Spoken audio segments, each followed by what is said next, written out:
Փետրվար ամիսն էր։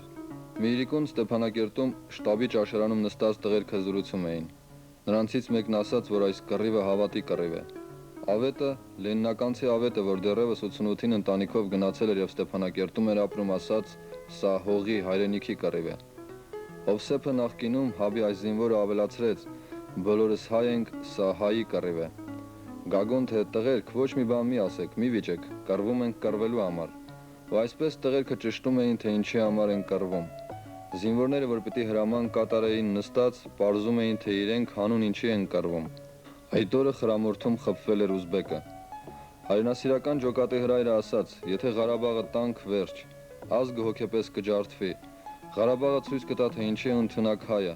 Այս ազգը իրավունք ունի ապրելու, թե ընդամենը մի քանի տասնյակ տարի էլ գոյությունը քարշ կտա։ Իսկ Մոնթեն ավելացրեց, այստեղ կվերջացնենք, հետո էլ կգնանք ուրիշ ուղղությամբ։ Սահման կդնենք, սահմանում կկանգնեցնենք 18-ից 20 տարեկան զինվորներին, մենք կգնանք ուրիշ ճանապարհով։ Իսկ Շահումյանը հետո պիտի դատարկվեր, համարյա առանց դիմադրության։ Այսօր մեղավորներ ենք փնտրում։ Մեր բոլորիս աչքերի առաջ Շահումյանը դատարկվեց ու բոլորս սկսեցինք մեղավորներ փնտրել։ Դա միայն ու միայն մեզ արդարացնելու համար է։ Մեզնից յուրաքանչյուրը պատասխանատվությունը իրենից գցելու համար է անում դա։ Այնպես որ մեղավորները մենք բոլորս ենք, որովհետև բոլորս օտարի պես միայն ականատեսի դերում ենք։ Այսօր կամ վաղը հնարավոր է էլի գյուղեր ու քաղաքներ դատարկվեն, ու մենք պիտի շարունակենք էլի մեղավորներ փնտրել։ Մենք բոլորս խաղում ենք, ինքներս մեզ հետ խաղում ենք, միայն մի բանի համար, մեղավոր չդառնալու համար։ Մի կողմ թողնենք, որ պիտի պատժվեն նրանք, ովքեր իրականացնում էին պաշտպանությունը Շահումյանում, Ղարաբաղում եւ ընդհանրապես Հայաստանում, բայց ի վերջո ոչ մի պաշտոնյա, ոչ մի քաղաքական գործիչ այնքան պատասխանատու չէ ազգի ճակատագրի համար, ինչքան ինքը ազգը, այնպես որ այն ամենի համար, ինչ կատարվում է, պատասխանատվությունը բոլորիս վրա է։ Եթե Աստված մի արած թե Ղարաբաղը տանք, ոչ մեկին չմեղադրեք, մեղավորները մենք բոլորս ենք, ու ազգովին պիտի պատասխան տանք Աստծո ու սերունդների առաջ։ Աստված տվել է մեզ եզակի հնարավորությունը, ու մենք հրաժարվում ենք այդ հնարավորությունն օգտագործելուց, ազգովին ենք հրաժարվում։ Այսօր շատերն են երանի տալիս 88 թվականը, երբ ազգովին կանգնել Ղարաբաղ էինք պահանջում, բայց երանի տալ պետք չէ։ Այն ժամանակ բոլորը գիտեին, որ միայն հանրահավաքներում են պահանջելու, որովհետև մեզանից համարյա ոչ ոք պատրաստ չէ իր որդուն, եղբորը ասելու գնա ու սահմանդ պաշտպանիր, գնա ու ծառայիր հայոց բանակում։ Ու այսօր շատերը Հայաստանը թողնում ու փախչում են, գնացքները լիքը երիտասարդություն, որը լսելով զորակոչի մասին խուճապի մատնված դեսուդեն է ընկել, ծնողները արդեն ծանոթներ են փնտրում, որ հանկարծ իրենց որդիներին սահման չտանեն։